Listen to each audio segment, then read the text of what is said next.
വെളിപ്പാട് പുസ്തക പഠനം പാർട്ട് നമ്പർ 59. ദൈവനാമം മഹത്വപ്പെടുമാറാകട്ടെ. വെളിപ്പാട് പുസ്തകം 19 അധ്യായത്തിൻ്റെ 1 മുതലുള്ള വേദഭാഗമായിരുന്നു നാം ചിന്തിച്ചത്. 19 അധ്യായത്തിൻ്റെ 11 വാക്യത്തിലേക്ക് വരുമ്പോൾ അനന്തരം ഒരു വെള്ളക്കുതിര പ്രത്യക്ഷപ്പെട്ടു എന്ന് കാണുന്നു. വെളിപ്പാട് പുസ്തകം 6 അധ്യായത്തിലെ 1 മുദ്ര പൊട്ടിച്ചപ്പോൾ പ്രത്യക്ഷപ്പെട്ട വെള്ളക്കുതിര തന്നെയാണ് 19 അധ്യായത്തിലും പ്രത്യക്ഷപ്പെടുന്നത് എന്ന് ചിന്തിക്കുന്നവരുണ്ട്. വെളിപ്പാട് പുസ്തകം 6 അധ്യായത്തിലെ 1 മുദ്രയിൽ കണ്ട വെള്ളക്കുതിരയല്ല 19 അധ്യായത്തിൽ കാണുന്നത് എന്ന് ഈ ഭാഗം പഠിക്കുമ്പോൾ നമുക്ക് മനസ്സിലാക്കാൻ സാധിക്കുന്നുണ്ട്. 19 അധ്യായത്തിൻ്റെ 11 വാക്യത്തിൽ കാണുന്നതായ വെള്ളക്കുതിര ക്രിസ്തുവാണ് എന്നതിന് യാതൊരുവിധമായ തർക്കവുമില്ല. ഇസ്രായേലിന് അനുകൂലമായി യുദ്ധം ചെയ്യുവാനായി സ്വർഗത്തിൽ നിന്ന് നേരിട്ടിറങ്ങി വരുന്ന ക്രിസ്തുവിനെയാണ് വെള്ളക്കുതിര എന്ന നിലയിൽ ഇവിടെ കാണുന്നത്.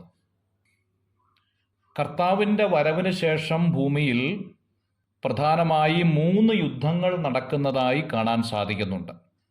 ഒന്നാമത്തെ യുദ്ധം യഹോശഫാത്ത് താഴ്വരയിലെ യുദ്ധമാണ്. യോവേൽ പ്രവചനം 3 അധ്യായം 1 മുതലുള്ള വേദഭാഗങ്ങളിൽ ഇത് രേഖപ്പെടുത്തിയിട്ടുണ്ട്. രണ്ടാമത്തെ യുദ്ധമാണ് ഹെർമഗദോൻ യുദ്ധം എന്ന പേരിൽ അറിയപ്പെടുന്നത്. ശകര്യാ പ്രവചനം 12 അധ്യായത്തിൻ്റെ 1 വാക്യവും വെളിപ്പാട് പുസ്തകം 19 അധ്യായത്തിൻ്റെ 11 മുതലുള്ള വേദഭാഗവും ഈ കാര്യമാണ് വെളിപ്പെടുത്തുന്നത്.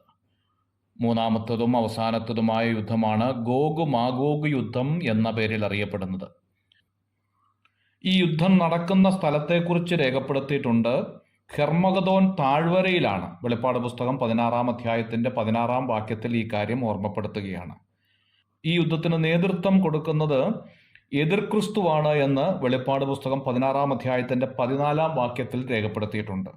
യഹൂദനെ ഇല്ലാതാക്കാനായിട്ടുള്ള എതിർക്രിസ്തുവിൻ്റെ അവസാനത്തെ ശ്രമം എന്ന് വേണമെങ്കിൽ ഈ യുദ്ധത്തിന് പേർ വിളിക്കാം. ഇതിനായി ലോകരാജ്യങ്ങളെ ഒന്നാകെ ഒരുമിപ്പിക്കുന്നു എന്നുള്ളതാണ് ഒരു പ്രത്യേകത. ആധുനിക യുദ്ധ ഉപകരണങ്ങളുടെ കലവറയാണ് ഇസ്രായേൽ എന്ന കാര്യം നമുക്കറിയാം. എന്നാൽ ഇസ്രായേലിനെതിരെ ലോകരാഷ്ട്രങ്ങളെ ഒന്നിപ്പിക്കുന്നു എന്നുള്ളതാണ് ഏറ്റവും എടുത്തു പറയേണ്ടതായ കാര്യം എന്നുള്ളത്.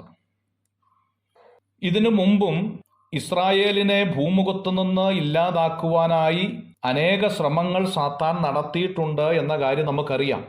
മിസ്രൈമിൽ വെച്ച് അവരുടെ ആൺകുട്ടികളെ കൊന്നുകളഞ്ഞതും ഫറവോന്റെ നേതൃത്വത്തിൽ ഇസ്രായേലിനെ നശിപ്പിക്കാനും ഹാമാന്റെ നേതൃത്വത്തിൽ ഇസ്രായേലിനെ ഇല്ലാതാക്കാൻ ശ്രമിച്ചതുമൊക്കെ ശത്രുവിൻ്റെ ഇസ്രായേലിനോടുള്ള വിദ്വേഷത്തിൻ്റെ ഭാഗമാണ്. 1967 ഇസ്രായേലിനെതിരെ ശക്തമായ യുദ്ധം നടന്നതായി ചരിത്രം സാക്ഷിയാണ്. അന്തിക്രിസ്തുവിൻ്റെ ലക്ഷ്യവും ഇതുതന്നെയായിരിക്കും. സാത്താൻ വീണ്ടും അവസാന ശ്രമം നടത്തുന്നു എന്ന് വേണം ഇതിൽ നിന്ന് മനസ്സിലാക്കാൻ. എതിർ ക്രിസ്തു UNA തലവനോ സ്വാധീനമുള്ളവനോ ആയിരിക്കും എന്ന് ഇതിൽ നിന്ന് മനസ്സിലാക്കാം.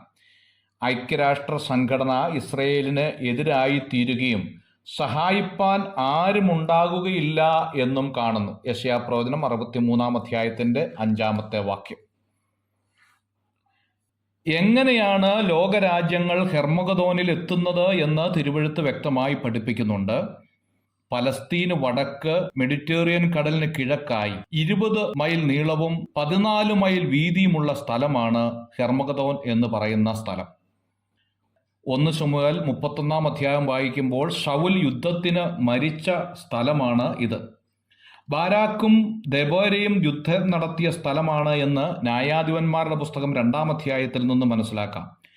സകല രാജ്യത്തിൽ നിന്നും ഇസ്രായേലിനെതിരെ യുദ്ധത്തിന് വരും എന്നാണ് ശകര്യാ പ്രവചനം 14 അധ്യായത്തിൻ്റെ 2 വാക്യം വായിക്കുമ്പോൾ മനസ്സിലാക്കാൻ സാധിക്കുന്നത്. ദാനിയേൽ പ്രവചനം 11 അധ്യായത്തിൻ്റെ 11 മുതൽ 36 വരെയുള്ള വേദഭാഗം വായിക്കുമ്പോൾ ഹെർമഗദോൻ യുദ്ധത്തിന് ഇസ്രായേലിനെതിരെ അണിനിരക്കുന്ന രാജ്യങ്ങൾ ഏതൊക്കെയാണ് എന്നുള്ളതിൻ്റെ ഒരു സൂചന നൽകുന്നുണ്ട്. വടക്ക് നിന്നും തെക്ക് നിന്നും ആക്രമിക്കുമെന്ന് നാം കാണുന്നു. വടക്കേ രാജ്യം റഷ്യയാണ് എന്ന് മനസ്സിലാക്കാം. തെക്കേ രാജ്യം ഈജിപ്താണ് അഥവാ ആഫ്രിക്കയാണ്. കിഴക്കൻ രാജ്യം ചൈന, ഇന്ത്യ, ജപ്പാൻ തുടങ്ങിയ സ്ഥലങ്ങളാണ്. God bless you.